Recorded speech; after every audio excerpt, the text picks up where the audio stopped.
Mandira Premium Silver Jewelry by Manipali.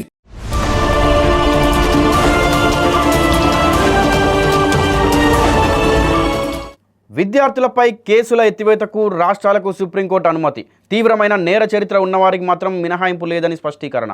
అమాయక విద్యార్థులపై కేసులు వెనక్కి తీసుకుంటామని కోర్టుకు తెలిపిన కేంద్రం. విద్యార్థుల ముసుగులో హింసకు పాల్పడిన వారిని వదలొద్దంటున్న ధర్మాసనం. తదుపరి విచారణ ఆగస్టు 18కి వాయిదా. నీట్ పేపర్ లీక్ వ్యవహారంలో నిరసనలు తెలిపిన విద్యార్థులకు సుప్రీంకోర్టులో భారీ ఊరట లభించింది.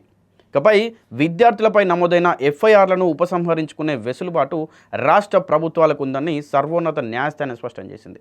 అయితే తీవ్రమైన నేర చరిత్ర ఉన్న వారికి మాత్రం ఈ మినహాయింపు వర్తించదని తేల్చి చెప్పింది. నీట్ పేపర్ లీక్ వ్యతిరేకంగా జూలై 20న ఢిల్లీలో నిర్వహించిన చలో సంసద్ కార్యక్రమం సందర్భంగా విద్యార్థులపై పోలీసులు తీసుకున్న చర్యలను సవాల్ చేస్తూ దాఖలైన పిటిషన్లపై సుప్రీంకోర్టు విచారణ చేపట్టింది. Justice Suryakant, justice Joymalya Bagchi, justice V మోహన్లతో కూడిన ధర్మాసనం సోమవారం ఈ అంశంపై స్పష్టత ఇచ్చింది.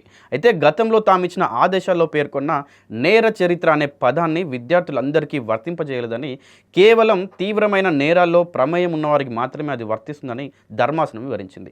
విద్యార్థులపై అధిక బలాన్ని ప్రయోగించిన పోలీసులను వెనుకేసుకు రాకూడదు, అదే సమయంలో విద్యార్థుల ముసుగులో హింసకు పాల్పడిన వారిని కూడా వదిలిపెట్టకూడదని ఈ సందర్భంగా ధర్మాసనం వ్యాఖ్యానించింది. అయితే కేంద్ర ప్రభుత్వం తరపున సొలిసిటర్ జనరల్ తుషార్ మెహతా వాదనలు వినిపిస్తూ అమాయక విద్యార్థులపై నమోదైన ఎఫ్ఐఆర్లను వెనక్కి తీసుకుంటామని ప్రభుత్వం ఇప్పటికే ప్రకటించిందని చెప్పారు.